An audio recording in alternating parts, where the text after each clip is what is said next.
اس کے اعمال برباد ہو جائیں گے، اس کے اعمال ضائع ہو جائیں گے۔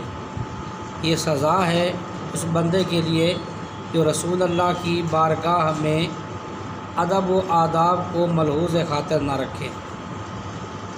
اور یہ شان رسالت ہے کہ رسول اللہ کی بارگاہ میں اگر آواز اونچی ہو گئی، بے ادبی ہو گئی، تو جتنے بھی اعمال اس کے پاس ہوں گے، جتنے عظیم و شان ہوں، چاہے نماز ہو، چاہے روزہ ہو، زکوٰۃ ہو، حج ہوں، وہ سارے ضائع ہو جائیں گے، ان کے ضائع ہونے کا اندیشہ ہے۔ اس سے پتہ چلا کہ جو رسول اللہ صلی اللہ علیہ وسلم کی بارگاہ کا جو ادب ہے، یہ سب سے عظیم و شان عمل ہے۔ اور رسول اللہ صلی اللہ علیہ وسلم کی بارگاہ کی ادنا سی بے ادبی بھی اتنا سنگین جرم ہے کہ اس سے زندگی بھر کے اعمال جو ہیں وہ ضائع ہو جاتے ہیں۔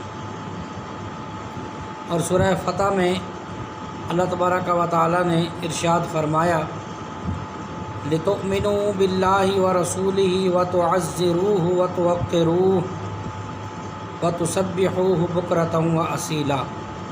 آیت کریمہ کے 3 حصے ہیں۔ پہلے میں یہ آیت کریمہ کا جزو ہے اور اس کے 3 حصے ہیں۔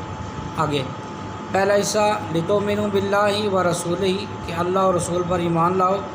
ایمان لانے کے بعد پھر جو پہلا حکم دیا وہ یہ ہے وَتُعَزِّرُوهُ وَتُوَقِّرُوهُ کہ رسول کریم صلی اللہ علیہ وسلم کی عزت کرو، آپ کا ادب کرو، آپ کا احترام کرو۔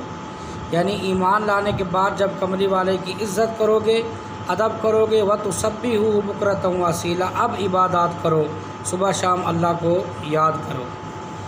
تو کملی والے آقا کی بارگاہ کا جو ادب ہے وہ سب سے زیادہ ضروری اور اہم ہے، عبادات سے بھی زیادہ ضروری ہے۔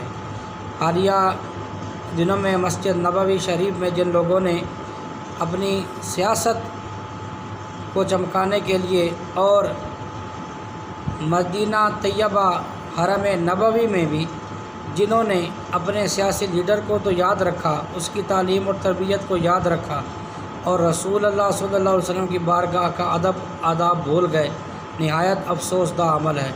ان کو توبہ کرنی چاہیے اور ایسے لوگوں کے خلاف تادیبی کارروائی ہونی چاہیے تاکہ آئندہ کوئی بھی بارگاہ نبوت میں اس طرح کی بے ادبی کا مرتکب نہ ہو۔